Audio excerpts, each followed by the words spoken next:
교회 역사를 볼 때 하나님으로부터 직접 특별한 계시를 받는다며 자칭 선지자 노릇하는 거짓 예언자들과 사역을 위해서 성경을 교묘하게 풀어 사람을 꿰는 이단들은 어느 시대에나 있어 왔습니다.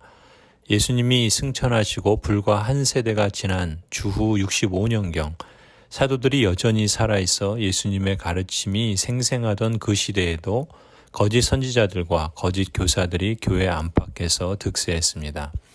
사도 베드로는 마치 곰팡이와 같이 교회를 썩게 만드는 거짓 선지자들과 거짓 교사들을 멀리하고 경계하라고 권면합니다. 그래서 거짓 선지자들과 거짓 교사들이 가진 주된 특징을 일러줍니다. 오늘 우리도 교회 안팎으로 이런 특징을 가진 자들을 경계해야 할 것입니다. 또한 이들을 통해 역사하는 사단의 권세를 결박하고 교회의 순결과 신앙의 순수성을 지켜야 할 때라 믿습니다. 사도 베드로가 콕 집어 말하는 거짓 선지자들과 거짓 교사들의 특징은 무엇인가? 10절을 보면 특히 더러운 정욕에 빠져서 육체를 따라 행한다 말씀합니다. 곧 성적인 타락을 들 수 있습니다. 한국에서 많은 이단의 교주들이나 또 유명한 목사들 중에 성적인 타락에 빠진 사례들이 적지 않습니다. 심지어 회개도 하지 않고 여전히 목회를 하는 목사들도 있습니다. 이것이 거짓 선지자의 특징이라 할 수 있습니다. 9절 말씀처럼 하나님은 그런 불의한 자를 형벌 아래에 두어 심판날까지 가두어 두실 것이라 말씀하십니다. 특히 더러운 정욕에 빠져서 육체를 따라 사는 자들과 권위를 멸시하는 자들을 그렇게 하실 것이라 말씀하고 있습니다. 목사가 교회의 지도자이기 때문에 전체 교회와 사회에 주는 부정적인 영향이 큽니다. 어찌 성적인 타락과 문란함이 목사들만의 문제이겠습니까? 교인이라고 하는 사람들, 또 집사라고 하는 사람들이 그럴듯한 말과 명분으로 혼외정사를 즐기면서 숨기고 겉으로는 교회를 사랑하고 생각하는 척하는 사람들이 적지 않습니다. 성적인 타락은 한 사람의 경건을 가늠하는 중요한 특징이라 할 수 있습니다. 그렇기에 사도 바울은 에베소서 5장 18절 이후에 부부가 서로 사랑하고 존경하는 것을 성령 충만의 현상이요 증거라고 강조합니다. 또 두 번째로 10절 하반절에 보면 거짓 선지자들과 거짓 교사들의 특징은 권위를 멸시합니다. 그들은 대담하고 거만해서 겁도 없이 하늘에 있는 영광스러운 존재들을 모욕합니다. 하나님 앞에선 천사라도 불의한 존재들조차 함부로 비방하지 못하는데 이들은 영광스러운 존재인 성도나 목회자나 천사를 함부로 비방합니다. 심지어 하나님까지도 겁없이 모욕하는 이들도 있습니다.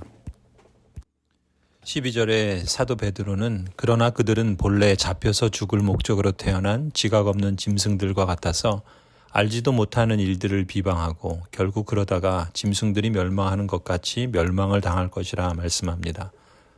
민수기 22장에 나오는 거짓 선지자 발람처럼 돈을 벌기 위해 인기를 얻기 위해 어떤 사람들은 선지자 흉내를 내는 겁니다.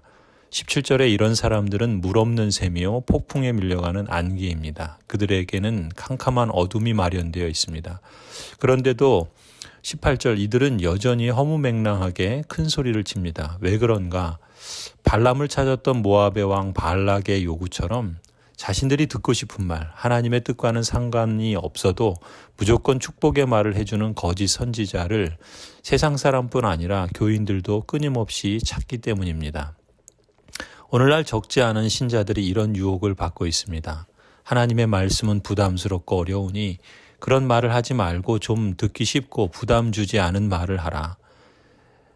세상에서의 삶도 힘든데 왜 교회가 듣기 좋은 말로 감동을 주지 않고 부담 주는 말을 하는가? 이미 초대교회에도 이러한 풍조가 있었던 겁니다. 사도 베드로의 경고처럼 허무맹랑하게 큰 소리를 치며 방종한 정욕으로 유혹하는 사람들을 경계해야 합니다. 진정 우리의 영적인 생명과 또 이 땅에서의 삶에 유익이 되는 말씀이 무엇인가를 깊이 성찰해 봐야 할 때가 우리 앞에 놓여 있습니다. 사도 베드로는 교회 안에서 벌어지는 이런 안타까운 현실을 통찰하며 이렇게 말씀합니다. 20절 사람들이 우리의 주님이시며 구주이신 예수 그리스도를 알므로 세상의 더러운 것들에서 벗어났다가 다시 거기에 말려들어서 정복을 당하면 그런 사람들의 형편은 마지막에 더 나빠질 것입니다. 그들이 의의 길을 알고서도 자기들이 받은 거룩한 계명을 저버린다면 차라리 그 길을 알지 못했던 편이 더 좋았을 것입니다. 성도 여러분, 왜곡된 복음이 없는 것보다 더 악하고 해롭습니다.